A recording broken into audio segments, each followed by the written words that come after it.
എന്താ ഉണ്ണി ഇതൊക്കെ? ഗർഭം അലസിപ്പിച്ച് കളയാനായിട്ട് മനഃപൂർവ്വം ശ്രമിച്ച എങ്ങനെയാ നിന്റെ വീട്ടില് എന്റെ കുഞ്ഞ് പിടിച്ചിരിക്കുന്നേ?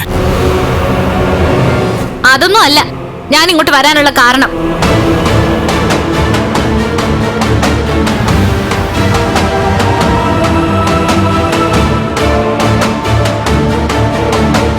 അത് എന്റെ ഭർത്താവിന്റെ വീടൊന്നും അല്ല.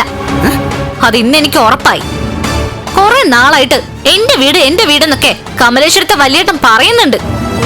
എന്നാൽ ഇന്ന് ദേ ഉണ്ണിയേട്ടനെയും ഉണ്ണിയേട്ടന്റെ അമ്മയും പെങ്ങളെയൊക്കെ സാക്ഷി നിർത്തി അയാളുടെ അവകാശത്തെയും അധികാരത്തെയും പറ്റി കൃത്യമായിട്ട് എനിക്ക് പറഞ്ഞു മനസ്സിലാക്കി തന്നു. എന്ന് മാത്രമല്ല, അയാളുടെ വീട്ടിൽ താമസിക്കുമ്പോ ചിലപ്പോ പൈനാപ്പിൾ ജ്യൂസും പപ്പായ ജ്യൂസും ഒക്കെ കുടിക്കേണ്ടി വരുമെന്നും അയാൾ പറഞ്ഞു.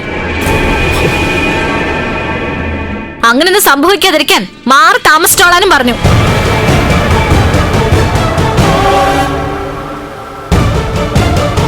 ഉണ്ണി, നീ ഇങ്ങനൊരു കിഴങ്ങനാവരുത് മരുമോനെ. അതെ അതെ, സ്വന്തം ഏട്ടന്റെ മുന്നിൽ താന്നു നിൽക്കുന്നോണ്ട് കുഴപ്പമൊന്നുമില്ല. പക്ഷേ ഇവൻ പറഞ്ഞ പോലെ വെറും ഒരു പഴം വിഴുങ്ങി ആകരുത്. ഉണ്ണി, കണ്ണന്റെ അധികാരപരിധിയിലാണ് കമലേശ്വരൻ തറവാടെന്നൊക്കെ ഞങ്ങൾക്കൊക്കെ അറിയാം. എങ്കിലും അറിയാനുള്ള ആകാംക്ഷ കൊണ്ട് ചോദിക്കുക, നിനക്ക് കമലേശ്വരത്തെ സ്വത്തിലും ബിസിനസ്സിലും ഒന്നും ഒരു പങ്കുമില്ലേ? കണ്ണന്റെ അമ്മയ്ക്കാണ് സ്വത്ത് കൂടുതലെന്നറിയാം. എങ്കിലും അച്ഛനെന്താ പാപ്പരായിരുന്നു? അയാളായിരുന്നല്ലോ കമലേശ്വരം ഫൈനാൻഷ്യൽസ് ഒക്കെ നടത്തിക്കൊണ്ടിരുന്നേ.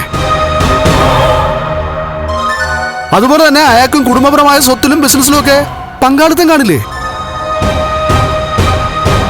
അമ്മയാണ് ഇവിടെ 2, അച്ഛൻ നിങ്ങളുടെ എല്ലാവരുടെയും 1.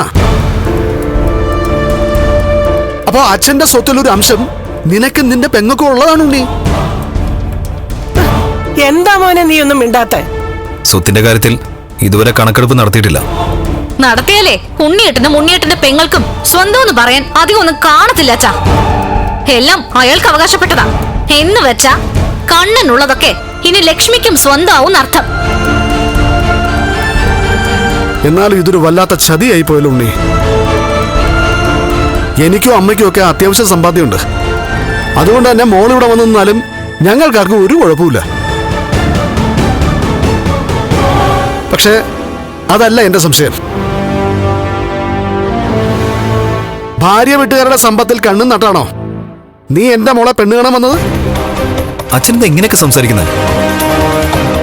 ആരായാലും ഇങ്ങനെയൊക്കെ സംസാരിച്ചു പോവില്ല ഉണ്ണിക്കുട്ട. കല്യാണം കഴിഞ്ഞ ശേഷം ദേ എന്റെ ഈ കുഞ്ഞ് മനസമാധാനം എന്താണെന്ന് അറിഞ്ഞിട്ടില്ല.